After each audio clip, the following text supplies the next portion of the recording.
Hello viewer, আসসালামু আলাইকুম। Iftekhar Ahmed Ratan, senior lecturer. আজকে আমাদের প্রতিপাদ্য বিষয় থাকবে কিভাবে আমরা স্রষ্টাকে, আল্লাহকে, মহান আল্লাহকে রাজি খুশি করতে পারি বা তার নৈকট্য অর্জন করতে পারি, আধ্যাত্মিক সাধনার সর্বোচ্চ শিখরে পৌঁছাতে পারি। তো এই গাইডলাইনটা কিন্তু আজকে আমি যে গাইডলাইনের কথাটা বলবো সেটা কিন্তু আমার সুদীর্ঘ 22 থেকে 23 বছরের অভিজ্ঞতার আলোকে বলবো।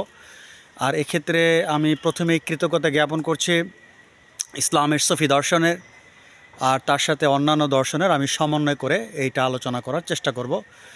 তবে এক্ষেত্রে ইন্ডিয়ান ফিলসফির আমি বেশ কিছু হেল্প নিয়েছি। আর ইন্ডিয়ান ফিলসফি বা সুফি দর্শন তেমন কোনো অ্যাকচুয়ালি পার্থক্য নেই। তো আমি ওই ফিলসফিক্যাল অ্যাঙ্গেল থেকে এটাকে ব্যাখ্যা করার চেষ্টা করব, আপনারা এটা বোঝার চেষ্টা করবেন। আর আমি যে আজকে মতটা প্রকাশ করব সেটা সর্বজন স্বীকৃতি, এবং এটা এমন একটা মত যেটাকে রিফিউজ করার মতো কোনো প্রকার উপায় নেই। আপনারা যে ধর্মেরই অনুসারী হন না কেন, আমি যে আজকে 4টা থিওরি বলবো, সেই 4টা থিওরি কিন্তু ভারতীয় দর্শনের একটা মারাত্মক ভিত্তিস্বরূপ। এবং বলা যায় এই 4টি থিওরি কিন্তু আমি ভারতীয় দর্শন থেকে মেইনলি নিয়েছি, যদিও এর সাথে ইসলামী সুফিজমের কোনো কনফ্লিক্ট বা সংঘাত নেই। যারা একটু উচ্চ জ্ঞান সম্পন্ন, বিশেষ করে যারা একটু নলেজেবল পারসন, তারা বিষয়টা সহজেই বুঝতে পারবেন। যারা ধর্মকে দর্শনের ভিত্তিতে বিবেচনা করার চেষ্টা করেন এবং ফিলসফি সম্পর্কে যাদের আইডিয়া আছে, বিষয়টা তাদের জন্য খুবই ইম্পর্টেন্ট টপিক হিসেবে গণ্য হবে। কথাটা আবারও বলছি, আজকের যে আমি আলোচনাটা করব সেটাকে রিফিউজ করার কোনো উপায় নেই, বরং এটাই হচ্ছে সবচাইতে গ্রহণযোগ্য এবং সবচাইতে একটা ইজি ওয়ে, যেটাকে আপনি কোনোভাবেই ব্রেক করতে পারবেন না। যদি ব্রেক করতে চান তাহলে আপনার হাজার বছর কেটে যাবে ফলশূন্য। তো আপনারা কি চান হাজার বছর এই আপনার এমনিতে আপনারা সময়টাকে নষ্ট করবেন?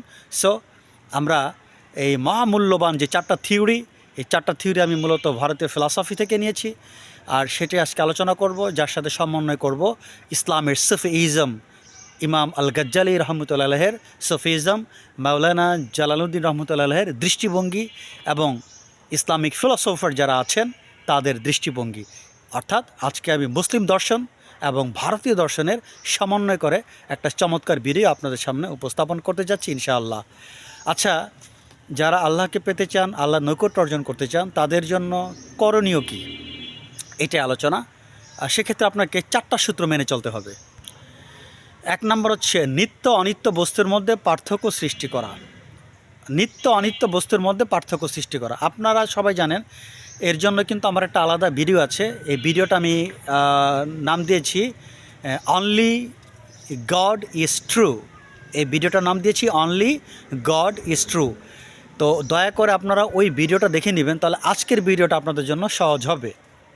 তো যাই হোক, প্রথমে আপনাদেরকে নিত্য অনিত্য বস্তুর পার্থক্যটা বুঝতে হবে। আপনারা সবাই জানেন এই জগতে আমরা যা দেখি, আমার দেহ থেকে শুরু করে আমার 2 চোখে যা দেখি, সবই কিন্তু ক্ষণভঙ্গুর, সবই কিন্তু ধ্বংসপ্রাপ্ত, কোনোটাই স্থায়ী নয়, কোনোতে সুখ নেই।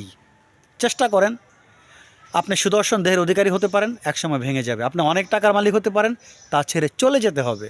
আপনি সম্মানের মালিক হতে পারেন, দুনিয়ার সব কিছু মালিক, এগুলো সব আপনাকে একসময় ছেড়ে চলে যেতে হবে। সো পুরো জগৎটাই কিন্তু আপনার এরকম, আপনাকে পার্থক্যটা বুঝতে হবে। স্থায়ী কোনটা? কোনো কিছু স্থায়ী নয়। একমাত্র স্থায়ী হচ্ছে আল্লাহ পাক, তিনি অপরিবর্তনশীল। সময় যাকে স্পর্শ করে না, সময় আমাদের প্রতিমূর্তি স্পর্শ করে, সময় যাকে স্পর্শ করে না, যিনি অপরিবর্তনীয়। তো যাই হোক, এই যে নিত্য অনিত্য বস্তুর যে পার্থক্যটা আগের ভিডিওতে আলোচনা করেছি, একটু সংক্ষেপে বললাম যে অ্যাকচুয়ালি আল্লাহ ছাড়া সব কিছুই, আপনি যা দেখেন সবই মিথ্যা, কোনোটাই স্থায়ী নয়।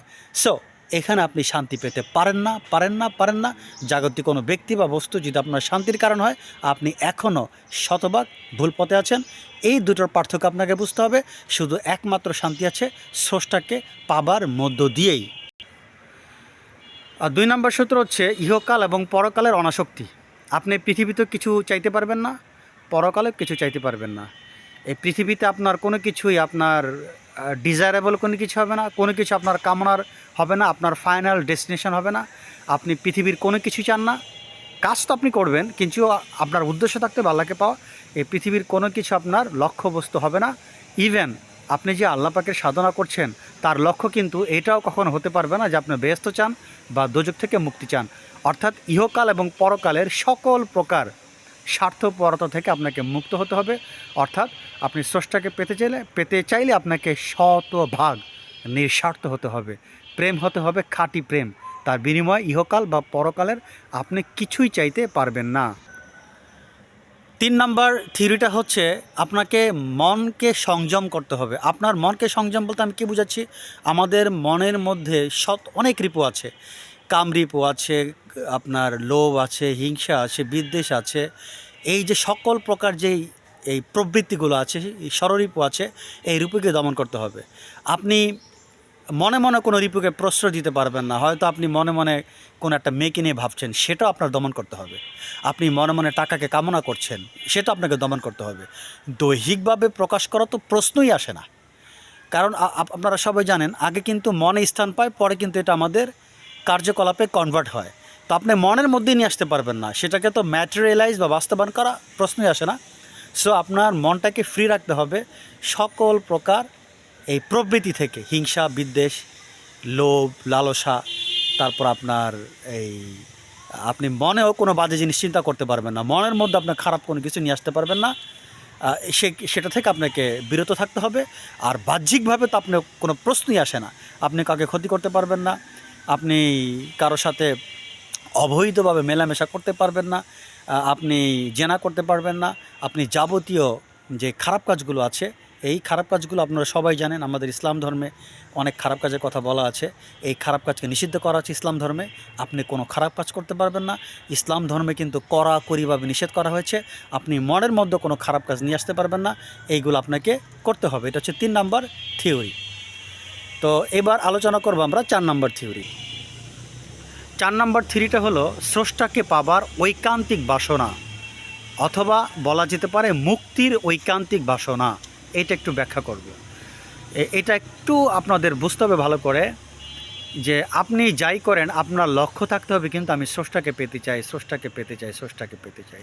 একটা উদাহরণ আপনাকে দিচ্ছি। যেমন ধরেন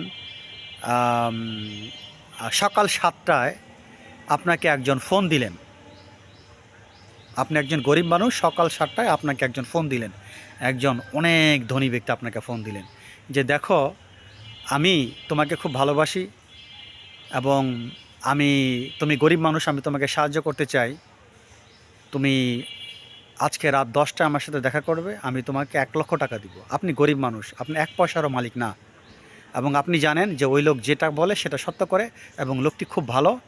আপনি 1 লক্ষ টাকা, আপনার কিন্তু মাথার মধ্যে একটা চিন্তা ঢুকে গেল, দেখেন রাত 10টা কখন আসবে, আপনি কখন যাবেন। আপনি সকাল 7টা থেকে আপনি আপনার কাজ শুরু করলেন, খেতে খামারে কাজ শুরু করলেন, ঘরে বাজার করলেন, বাচ্চাদেরকে খাওয়ালেন, সব কিছু করছেন, কিন্তু আপনার কিন্তু মন আছে সেই রাত 10টায়, কখন 10টা বাজবে, কখন যাব, কখন টাকাটা পাবো। রাত 10টার আগ পর্যন্ত দেখেন আপনি অনেক কাজ করেছেন, আপনার কিন্তু কোনো কাজে কিন্তু আপনি প্রপারলি আপনার মন দিতে পারেননি। কাজ করেছেন, কাজ কিন্তু সবগুলোই সুন্দর হয়েছে, কিন্তু কোনো কাজের ভিতরে আপনার মনটা ডুবে যায়নি, কোনো কাজের ভিতরে আপনার মনটা ডুবে যায়নি। অর্থাৎ কাজের সমুদ্র, কাজের ঢেউ আপনার উপর দিয়ে গিয়েছে কিন্তু আপনাকে ডুবাতে পারেনি। সে আপনার আমরা কিন্তু যে পদ্ম ফুলের কথা বলি, যে নদী সাগরের ঢেউ তার উপর দিয়ে যায়, আবার সে খাড়া হয়ে দাঁড়ায়, অর্থাৎ নদীর ঢেউ তাকে ডুবাতে পারে না। তো এইটা আর কি, যে আপনি এই সকাল 7টা থেকে রাত 10টা পর্যন্ত অনেক কাজ করেছেন, কিন্তু কোনো কাজই আপনার ওই যে লাস্ট ফাইনাল ডেস্টিনেশন 1 লক্ষ টাকা আপনি পাবেন কখন 10টা বাজবে, আপনাকে কিন্তু ওই স্মরণ থেকে আপনাকে বিরত রাখতে পারেনি। আপনি সারাদিন যত কাজ করেছেন আপনার কাছে মনেই হবে না আপনি কাজ করেছেন। 10টা বাজবে, আপনি যাবেন কখন টাকাটা পাবেন। ঠিক এই পৃথিবীতে প্রতিটা কাজ আপনি করেন, তাতে দোষ বলা হয়নি, কিন্তু চূড়ান্ত লক্ষ্য, হে আল্লাহ আপনাকে যদি পেতে পারতাম, হে আল্লাহ আপনাকে যদি পেতে পারতাম, হে আল্লাহ আপনাকে যদি পেতে পারতাম। এইভাবে সব সময় বাসনা, কখন আপনাকে পাবো, কবে আপনাকে পাবো। স্রষ্টাকে পাওয়া মানে সারা পৃথিবীর বাদশাহী আপনার হওয়া। আপনারা বুঝতে হবে যে তাকে পেলে আমার আর জগতে কোনো অভাব থাকবে না, আমি চির বাদশাহী হয়ে যাব। আপনি এটা চিন্তা করবেন, এটা ধ্যান করবেন, তাকে পাওয়ার চেষ্টা করবেন। দেখেন আমি আগের একটা ভিডিওতে বলেছিলাম যে মাওলানা জালালউদ্দিন রহমতুল্লাহ আলাইহি উনি কিন্তু এই কথা অনেকবার বলেছেন। ইমাম আল গাজ্জালি এই কথা অনেকবার বলেছেন। রাবেয়া আল বসরি এই কথা অনেকবার বলেছেন যে আল্লাহকে পাবার জন্য একটা ঐকান্তিক বাসনা থাকতে হবে। এই 4টা সূত্র বললাম, 4টা সূত্র আমি ভারতীয় দর্শন থেকে যদি নিয়েছি, কিন্তু 4টা সূত্র ইসলামের সুফিজমের সাথে শতভাগ সামঞ্জস্যপূর্ণ, কোনো প্রকার বিরোধিতা নেই। একমাত্র মূর্খরাই সেটাকে বিরোধিতা করে, যারা জানেন না। এই জন্য আমি বারবার এক কথা বলি, ধর্মের সাথে দর্শনের অ্যাডজাস্টমেন্ট করলে ধর্মটা খুবই সহজ হয়। এই 4টা থিওরি নিয়ে কথা বললাম। তো প্রিয় ভিউয়ার, আশা করি আপনারা 4টা থিওরি বুঝতে পেরেছেন। আপনারা এই 4টা থিওরি যদি মেনে চলেন, অবশ্যই আপনারা আল্লাহ পাককে পাবেন, যদি আল্লাহ পাক আপনাকে কবুল করেন। সবচেয়ে মেন কথা হচ্ছে আল্লাহ পাক কবুল করলে আপনি অবশ্যই তার সান্নিধ্য অর্জন করতে পারবেন। সবাই ভালো থাকেন। আল্লাহ হাফেজ। আজ এই পর্যন্ত। আসসালামু আলাইকুম।